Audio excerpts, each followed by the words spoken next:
Olá, seja bem-vindo. Eu não sei que horas você vai ver ou ouvir esta mensagem, mas seja bem-vindo. Tenho ouvido de algumas pessoas argumentações várias para a rejeição da Bíblia. Eu vou citar algumas mais frequentes, mas o assunto não se esgota aqui. Se você é católico, abra sua Bíblia Ave Maria, e se é evangélico, abra sua Bíblia versão revista atualizada, revista corrigida, King James ou outra versão. Adianto desde já que a divisão dos salmos difere um pouco nas versões da Ave Maria e das evangélicas, mas não altera o seu conteúdo. À medida que for usando, eu vou dizendo, na Bíblia Ave Maria o salmo tal, na Bíblia evangélica o salmo tal. Abra sua Bíblia Ave Maria no Evangelho de Marcos, capítulo 10, versículo 51. Ele trata, o contexto é da cura de um cego em Jericó.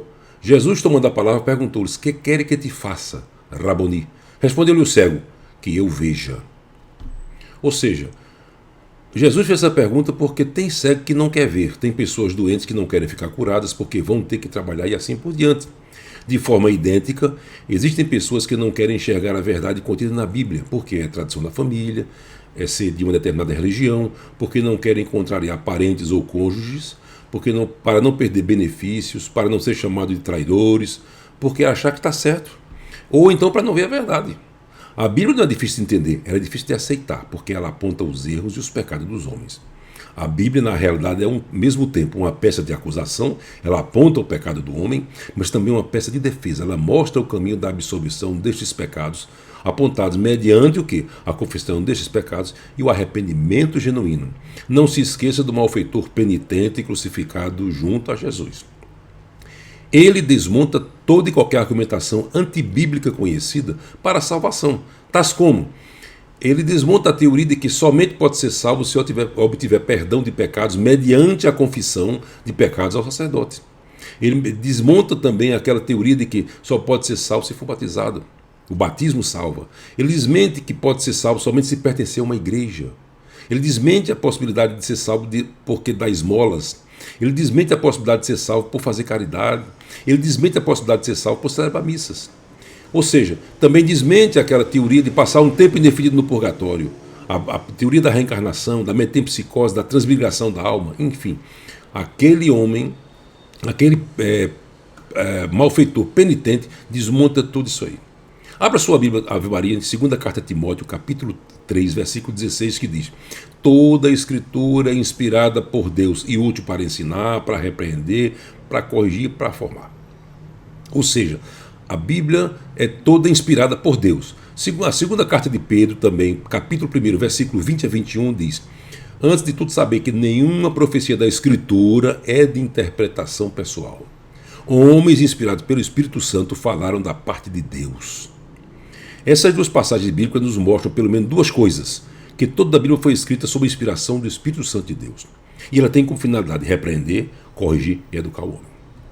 Na prática, nós escutamos várias argumentações, refutações sobre a veracidade da autoridade da Bíblia. Primeira delas, a mais comum: a Bíblia foi escrita por homens. Correto. Todos os livros que você estudou ou estuda também foram escritos por homens. E você estudou ou estuda crendo, confiante, piamente neles. Todos os livros que você estudou, já que tem mais de 10 anos, já são ultrapassados, mas você continua retendo o conhecimento que eles lhe deram. Até os livros ditos psicografados são escritos por homens. Somente no desenho animado é que você vê um lápis em pé escrevendo sozinho. Meu filho pode escrever minha biografia? Pode. Seu filho pode escrever sua biografia, desde que ele saiba ler e escrever e que tenha a orientação correta. Alguém dite para ele os fatos para ele escrever. No caso da Bíblia, ela foi escrita por homens adultos, orientados pelo Espírito Santo de Deus. Então essa argumentação já foi por terra. A segunda argumentação: a Bíblia foi escrita por aquela época, é um livro antigo. Se você entrar nessa linha de raciocínio, você vai ter que admitir o seguinte: os 10 mandamentos não são para os dias de hoje. Então nós podemos livremente ter outros deuses, livremente fazer a imagem de Deus, livremente usar o nome de Deus em vão, livremente desonrar pai e mãe, livremente matar, livremente adulterar, livremente furtar, livremente dar falso testemunho contra o seu próximo e livremente cobiçar. Ou seja, se foi para aquela época, essas coisas não valem mais. Na Bíblia Ave Maria, o Salmo 22, que na nossa evangélica é 23, diz: o Senhor é meu pastor, nada me faltará. Também não vale, porque foi para aquela época.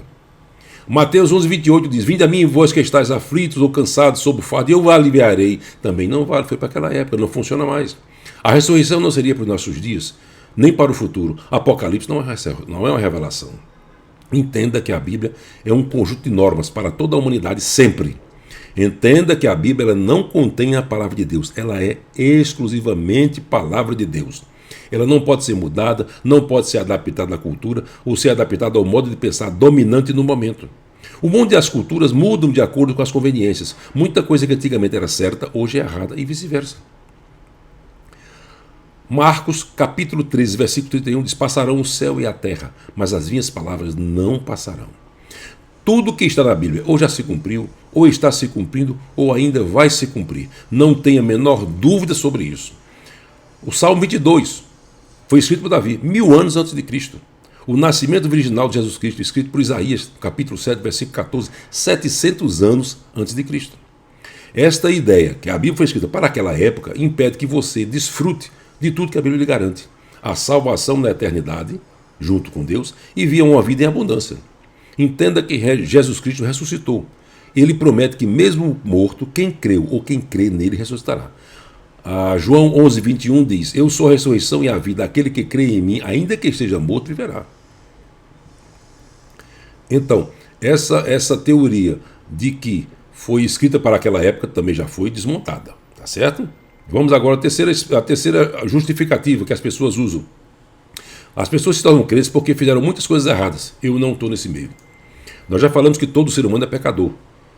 O Salmo 50.7 na Bíblia Ave Maria, ou 51.5 nas evangélicas, diz que eu nasci na culpa, minha mãe concebeu-me no pecado. Quando o espermatozoide humano penetra no óvulo humano, já há a concepção de um ser humano pecador. Essa condição é a herança do pecado original de Adão. Essa condição atinge todos sem exceção. Romanos 3,23 diz, com efeito, todos pecaram e todos estão privados da glória de Deus. O conceito nem nasceu ainda, não fez nada de errado, mas já é um pecador. Ser pecador é inerente a todo ser humano. Daí que todos os atos do ser humano são tendentes ao pecado. É como um carro com uma folga na barra de direção, ele tende sempre para o mesmo lado. A primeira carta de João, capítulo 1, versículo de 8 a 9, diz: se dissermos que não temos pecado, enganamos a nós mesmos e a verdade não está em nós. Mas ele diz: se reconhecemos o pecado, ele é fiel e justo para perdoar os pecados. Então, ou seja, não podemos dizer que não somos pecadores. Entenda também o seguinte: um pecador não pode dar origem a um seu descendente não pecador. Não se pode dar do que não se tem. Então, todo conceito gerado já é um pecador. De Adão para cá, não tem como não ser. Algumas pessoas me perguntam: o que você fez tão de errado para virar crente? Todos nós fazemos coisas erradas, todos nós somos pecadores. Um crente tem um passado sujo, pelo menos do pecado de Adão. Eu respondo que fui alcançado pela graça de Deus e o aceitei como meu Senhor e Salvador. Todo crente é ex alguma coisa, no mínimo ex-mentiroso. Carta aos Efésios, capítulo 2, versículo de 1 a 3, diz: e vós outros estáveis mortos por vossas faltas, pelos pecados que cometeste outrora, seguindo o modo de viver deste mundo. Ou seja, a gente era pecador, porque vivia segundo as regras do mundo. Aí muita gente diz: é muito bom, a pessoa passa a vida pecando, alguns matando, roubando, e de repente viram crente e acha que vão para o céu. Eu respondo: este é o poder do Evangelho, mudar as pessoas, mudar a mente, o modo de pensar e o modo de agir. Lembre-se mais uma vez do malfeitor penitente na crucificação de Jesus.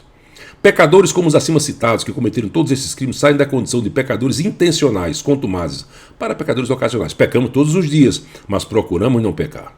Então esse argumento também já se foi. O outro argumento: a arqueologia não confirma os fatos bíblicos. Aí eu digo a você que a arqueologia caminha em desenvolvimento. Muitos relatos bíblicos já foram confirmados por descobertas arqueológicas. Nenhum achado arqueológico desfez o que a Bíblia diz. Pelo contrário, a arqueologia cada dia mais confirma a Bíblia. Entenda que a ausência de evidência não é a evidência de ausência. Ou seja, não é porque você não achou que você pode concluir que não existe. A ausência momentânea de provas arqueológicas sobre determinados fatos bíblicos não é evidência de que eles não existiram.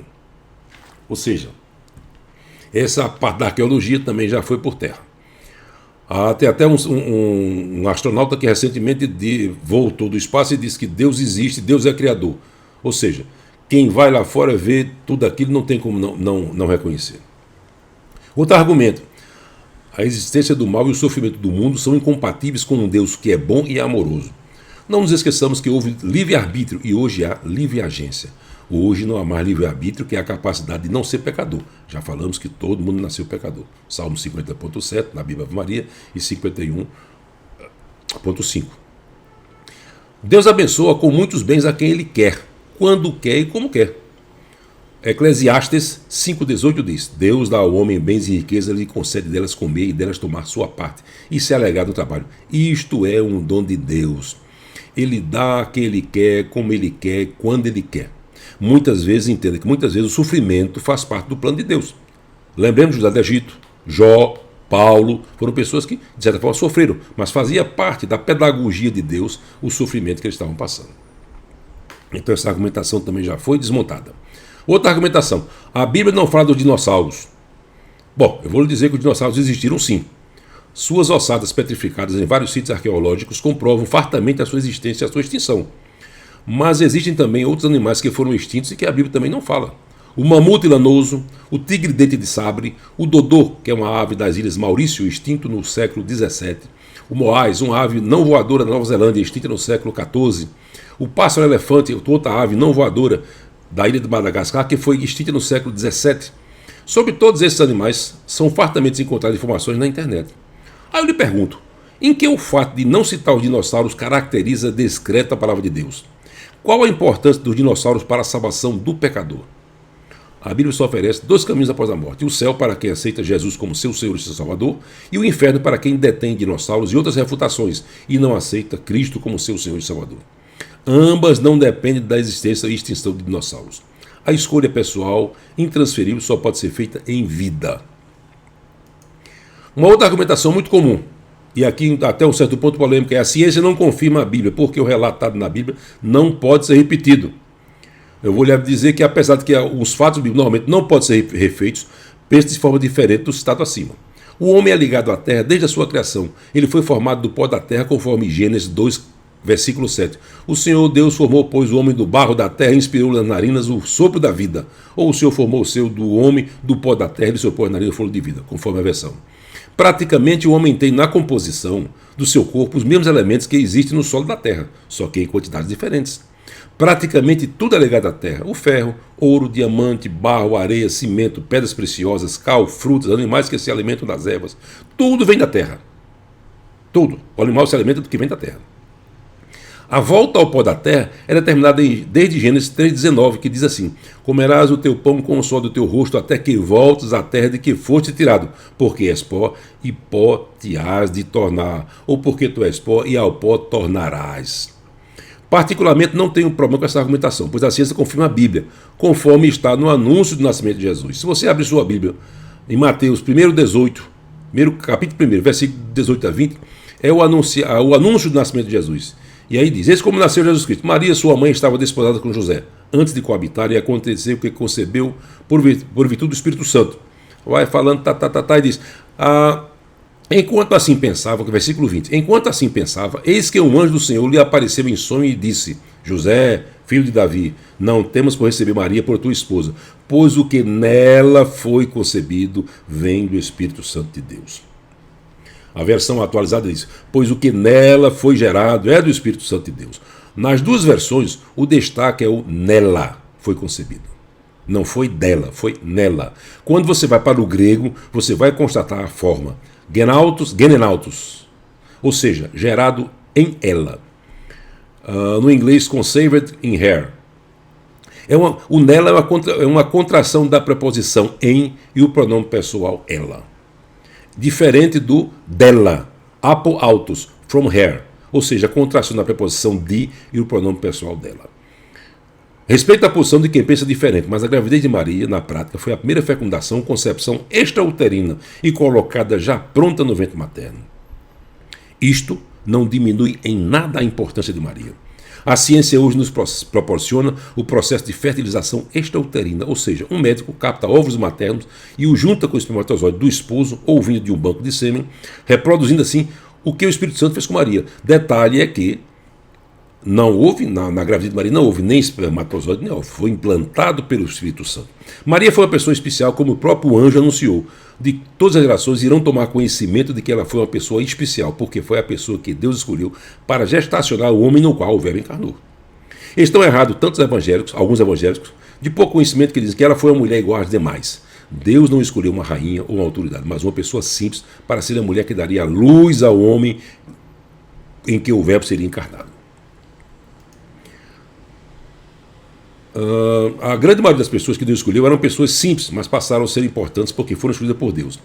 E estão errados também os católicos, porque querem conferir a Maria mais do que a própria Bíblia lhe confere. Ela é bendita entre as mulheres, mas lhe atribuem outras coisas que não têm base bíblica. Entenda que as duas mulheres mais importantes do mundo não foram Eva, nem rainhas, nem princesas, nem primeiras ministras, nem grandes autoridades, nem pessoas notáveis da sociedade.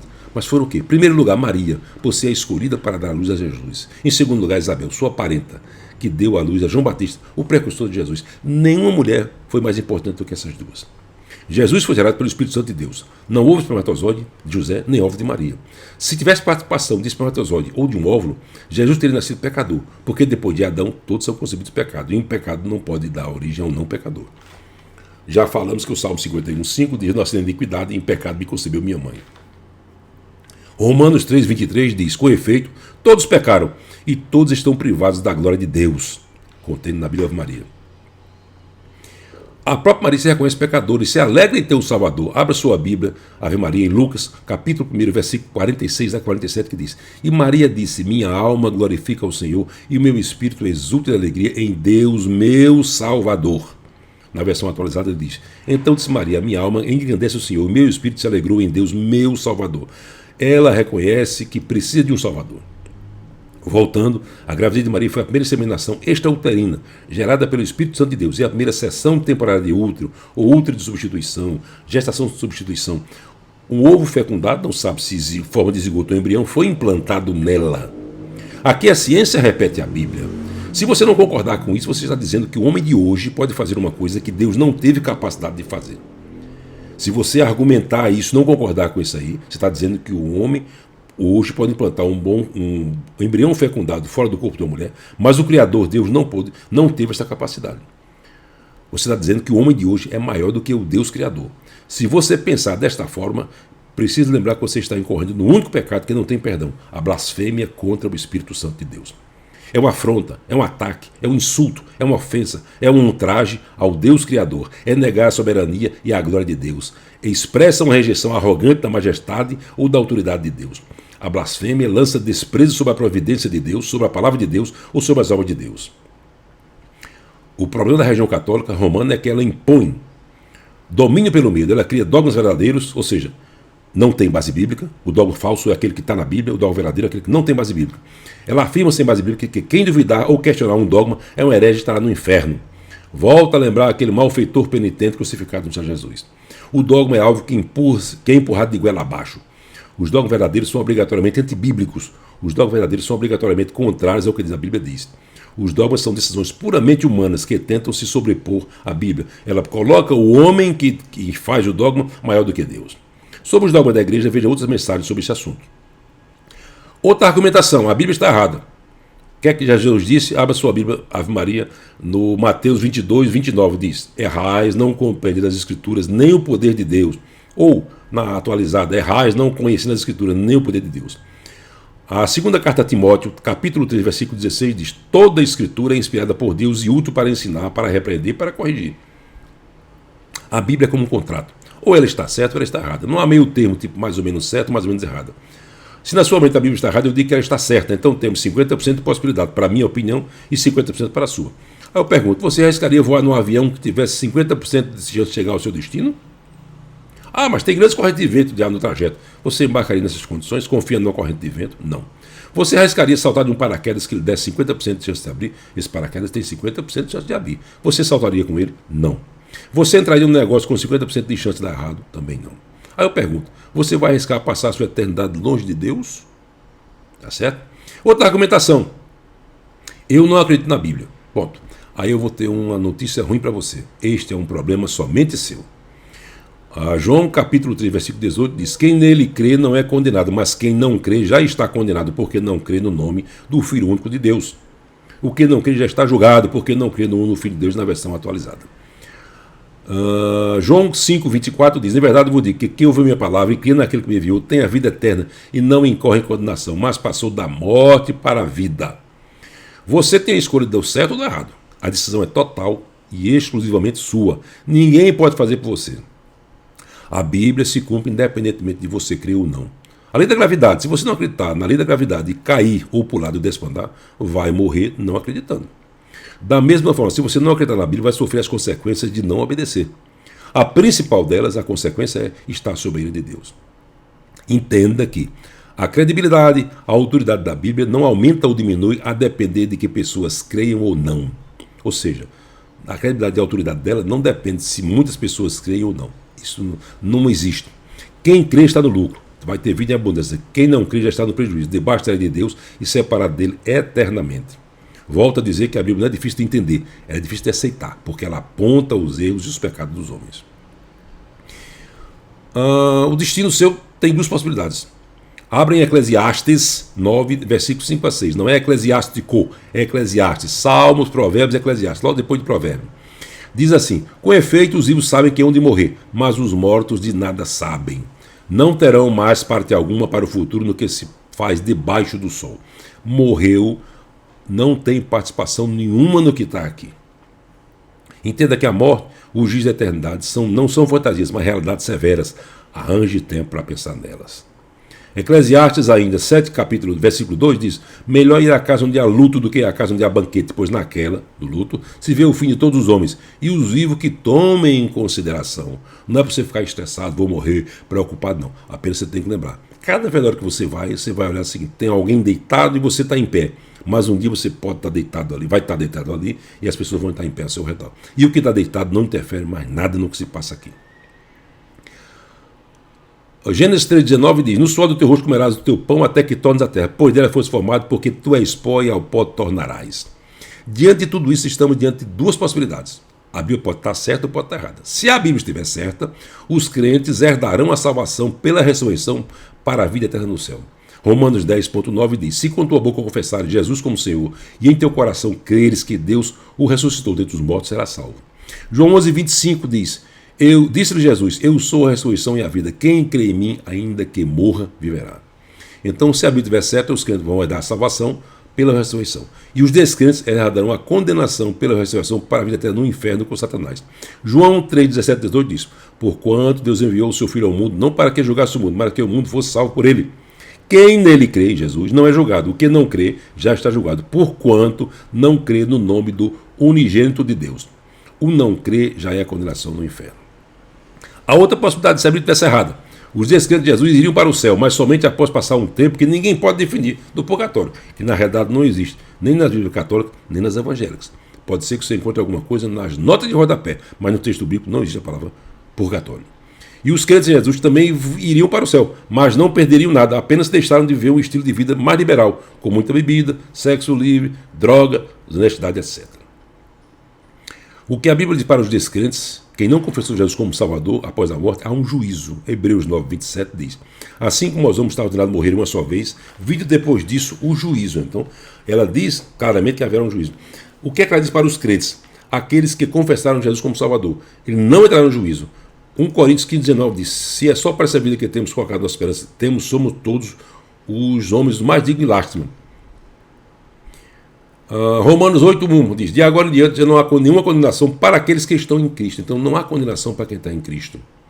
Agora, eles vão prestar contas. O que a Bíblia diz é que os crentes, aqueles que confessam Jesus e também os descrentes, vão fazer. Eclesiastes 12, versículo 14 diz: porque Deus há de trazer a juízo todas as obras, até as que estão escondidas, sejam boas, quer sejam más. Os crentes em Cristo, também os descrentes, vão sim prestar contas até das coisas ocultas, escondidas, ou seja, aquilo que nosso cônjuge não sabe, nossos pais não sabem, nossos filhos não sabem, nosso chefe não sabe, nossos colegas de trabalho não sabem, nossos vizinhos não sabem, nosso líder espiritual não sabe, aquilo que teoricamente só nós sabemos, um pecado privado, Deus sabe no mínimo detalhe. Lembre-se do pecado de Davi e Batseba. Davi achou que estava tudo resolvido, mas Deus estava lembrando. Qualquer coisa que qualquer um de nós pensar, estando em um quarto todo pintado de preto, tudo apagado, no escuro e debaixo da cama, o que você pensar debaixo da cama nessa situação, Deus está vendo como um outdoor à beira-mar. Os crentes de Jesus também não perderam nada, apenas deixaram de viver um estilo. Tenha sempre em memória o caso do malfeitor penitente, que foi crucificado com Jesus e salvo. Ele desmonta, como eu falei, todos os raciocínios humanos que tentam impor outra doutrina que não dos apóstolos. A Bíblia é baseada somente na doutrina dos apóstolos. Qualquer coisa que seja acrescentada é outro evangelho. E a Bíblia diz que seja anátema. Então preste atenção no que você escuta, seja ele do sacerdote que você segue. Confira na Bíblia. Abra sua Bíblia Maria, confira. Abra sua Bíblia Evangélica, confira. Para ver se tudo que ele diz tem base bíblica. Se não tem base bíblica, é outro evangelho. Tá certo? É outra coisa. Não foi o que Jesus ensinou. O que é que ele disse? Passará o céu e a terra, mas as minhas palavras não passarão. Você está agora com a informação. Não vai poder chegar diante de Deus e dizer, eu não sabia. Eu estou lhe convidando para fazer um passeio. Tudo aqui foi um passeio na sua Bíblia, Ave Maria, e nas outras revistas atualizadas. Então você tem a oportunidade de confirmar. Se você quiser melhor, pergunte a Deus. A Bíblia é o único livro em que o autor está 24 horas por dia, 7 dias por semana, 365 dias por ano à disposição. Então pergunte, o que está aqui é o certo ou não? E Deus vai responder a você. Que Deus abençoe sua casa, sua família, que Deus abra o seu coração como abriu de Lídia quando Paulo dava seu testemunho. Tudo isso eu te peço em nome do teu filho amado Jesus, nosso Senhor e o único Salvador. Deus o abençoe você. Medite sobre tudo que foi dito aqui.